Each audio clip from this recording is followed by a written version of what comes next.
Supaul seat पर चर्चा करते हैं। आखिर सुपौल सीट का मिजाज क्या रहा है, रिकॉर्ड क्या कहते हैं, आंकड़े क्या कहते हैं, यहाँ की जनता किसे चुनती रही है, क्या यहाँ पार्टी की चलती है या फिर कैंडिडेट की चलती है। फिलहाल तो इस सीट पर जदयू का कब्जा है, लेकिन इससे पहले क्या रहा है।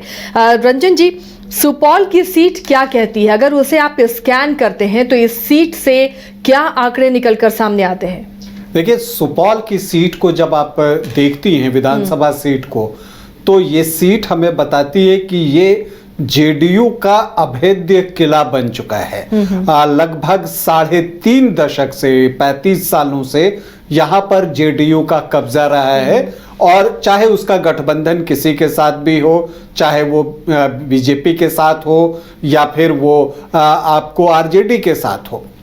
अगर ऐसे आप देखें तो यहाँ पर विजेंद्र प्रसाद यादव जो हैं वो चुनाव जीत रहे हैं, 1990 से जीत रहे हैं। हालांकि तब वो जनता दल के टिकट पर जो है चुनाव जीता करते थे, लेकिन फिर जो है उन्होंने जेडीयू का दामन थामा, और जब वो प्रदेश अध्यक्ष थे 2005 में, तभी जो है वो सत्ता का परिवर्तन हुआ था, और उनके प्रदेश अध्यक्ष रहते हुए जेडीयू जो है वो सत्ता में आई थी। 2005 में नीतीश कुमार पहली बार मुख्यमंत्री बने थे।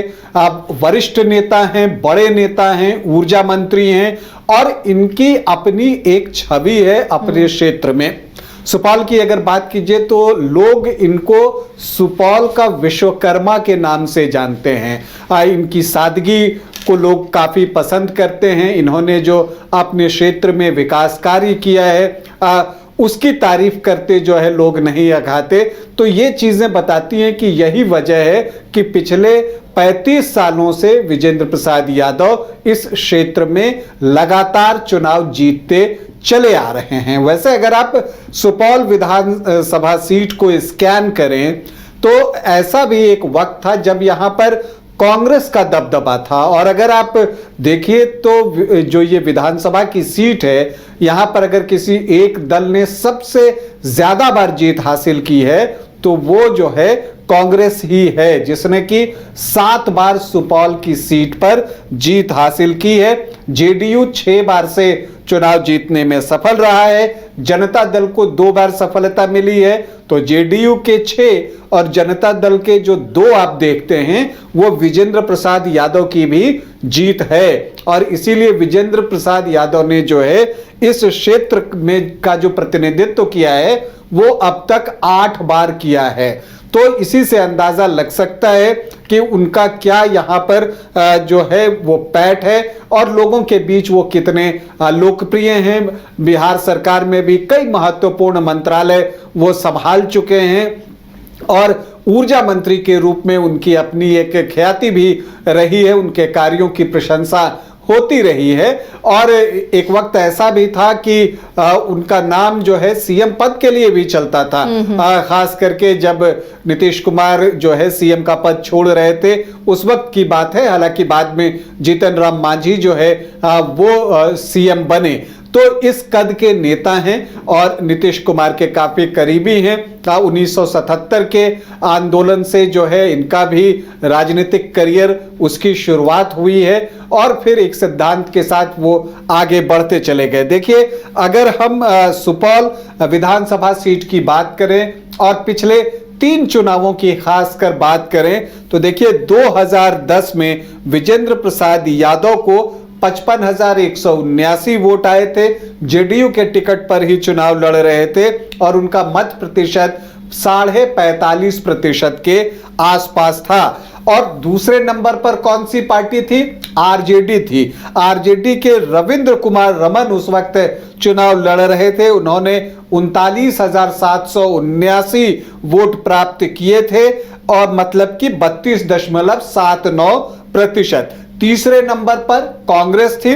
प्रमोद कुमार सिंह चुनाव लड़ रहे थे, और उनको जो है 14,251 मतलब 11.75% वोट जो है वो आए थे। एक दिलचस्प बात बताता हूं कि ये कोसी क्षेत्र में है, लेकिन सुपौल वो सीट है जहां 2010 में झारखंड की पार्टी जीएमएम ने भी चुनाव लड़ा था और चौथे स्थान पर झारखंड मुक्ति मोर्चा जो है वो रहने में सफल हुआ था। तो यहाँ के जातीय समीकरण क्या फेवर करते हैं, क्या दिख रहा है यहाँ पर? देखिए, जातीय समीकरण यहाँ का अगर आप देखें तो आप देखते हैं कि यहाँ MY का बोलबाला है। तो जब हम MY के बोलबाला की बात करते हैं तो एक जो पारंपरिक रूप से चीजें दिखती हैं वो दिखती हैं कि ये आरजेडी को सपोर्ट कर रहा है। लेकिन आप देखेंगे कि यहाँ पर आरजेडी चुनाव जीत ही नहीं पा रही है। 7 बार कांग्रेस, 6 बार जेडीयू, जनता दल 2 बार, प्रजा सोशलिस्ट पार्टी 2 बार और जनता पार्टी 1 बार। मतलब कि यहां पर आरजेडी को अब तक सफलता मिली ही नहीं है। और यहां पर आपको बताऊं कि MY का कॉम्बिनेशन इतना जबरदस्त है कि लगभग आप आधे से थोड़ा ही कम, मतलब 45-46% वोट जो है वो MY से ही हो जाता है। क्योंकि यहां पर आप देखिएगा कि जो मुस्लिम वोटर्स हैं वो 20.4% हैं और यादव 25-26% के आसपास इस विधानसभा में हैं। तो दोनों को आप जोड़िए तो लगभग 45-46% वोट हो जाता है। तो ये जो विजेंद्र यादव जीतते रहे हैं, ये दोनों वोटों को मिलाकर जीतते रहे हैं या फिर इसमें से M हटा है और Y सिर्फ सपोर्ट कर रहा है? जी हाँ, यही एक चीज है जो कि आरजेडी के लिए चिंता की बात है। क्योंकि जो उनके कोर वोटर यादव हैं वो कोसी क्षेत्र में अगर आप देखिए तो जो है वो आरजेडी की तरफ न जाकर जेडीयू की तरफ चले जाते हैं। और इसका उदाहरण भी आपको दिखता है। और देखिए, आलमनगर विधानसभा की बात कर लीजिए, वहां से नरेंद्र नारायण यादव लगातार चुनाव जीतते चले जा रहे हैं और वो जो है अभी विधानसभा के उपाध्यक्ष हैं। इसी तरह से विजेंद्र प्रसाद यादव लगातार चुनाव जीत रहे हैं। आप देख रहे हैं कि 8 बार वो चुनाव जीत चुके हैं। इसके अलावा दिनेश चंद्र यादव वो भी जनता दल यूनाइटेड में है, मधेपुरा से अभी सांसद हैं। तो जो यादव के बड़े नेता हैं वो जेडीयू के साथ हैं कोसी क्षेत्र में। और ये चीजें जेडीयू को जो है फायदा पहुंचा रही हैं और आरजेडी को नुकसान हो रहा है। और जो एक बड़ा यादव चेहरा है पप्पू यादव की अगर आप बात करें तो उनका आरजेडी के साथ रिश्ता जो इधर रहा है वो दूसरी तरह का रहा है। कोई बहुत ज्यादा जो है सहयोगी रवैया दिखता नहीं है। और यही वजह है कि पप्पू यादव को पूर्णिया में निर्दलीय चुनाव लड़ना पड़ा, आरजेडी के खिलाफ चुनाव लड़ना पड़ा। हालांकि जब आप सुपौल विधानसभा सीट की बात करते हैं तो जो सुपौल का लोकसभा होता है वहां से पप्पू यादव की पत्नी रंजीता रंजन चुनाव लड़ती रही हैं, जीती भी हैं, यहां से फिलहाल राज्यसभा सांसद हैं। तो उनकी पकड़ इस क्षेत्र में है। अब देखना है क्या पप्पू यादव इस सीट को मांगते हैं कि क्या ये सीट फिर से कांग्रेस को दे दी जाए। पिछली बार भी कांग्रेस ही यहां से चुनाव लड़ी थी और अगर कांग्रेस को ये सीट जाती है तो यहां से उम्मीदवार कौन होगा। क्या जो पिछली बार यहां से चुनाव लड़े थे मिन्नतुल्लाह रहमानी, क्या उन्हीं को ये सीट मिलेगी। हालांकि वो बहुत सक्रिय हैं अपने क्षेत्र में मिन्नतुल्लाह रहमानी और पिछली बार जो है उनको लगभग 34% के आसपास वोट आए थे, 58,000 के आसपास उनका वोट था। लेकिन क्या इस बार उन्हीं को टिकट मिलता है या पप्पू यादव अपने परिवार से किसी को लेकर इस सीट के लिए आते हैं। ये एक बड़ा सवाल है जिस पर कि सबकी निगाहें हैं। पहली बात तो यह है कि पहले तो महागठबंधन को यह तय करना होगा कि इस सीट पर कांग्रेस ही चुनाव लड़ेगी या इस बार रणनीति वो बदली जाएगी, स्ट्रैटेजी बदलकर आरजेडी यहां से चुनाव लड़ने की सोच सकता है। तो यह देखना दिलचस्प होगा। पिछली बार विजेंद्र प्रसाद यादव यहां से 28,099 वोटों से जीते और उनका मत प्रतिशत 50.2% था। यह तब था जब एलजेपी ने अपना कैंडिडेट प्रभाष चंद्र मंडल उतार दिया था और वो भी जो है 5% के आसपास वोट लाने में कामयाब हुए थे।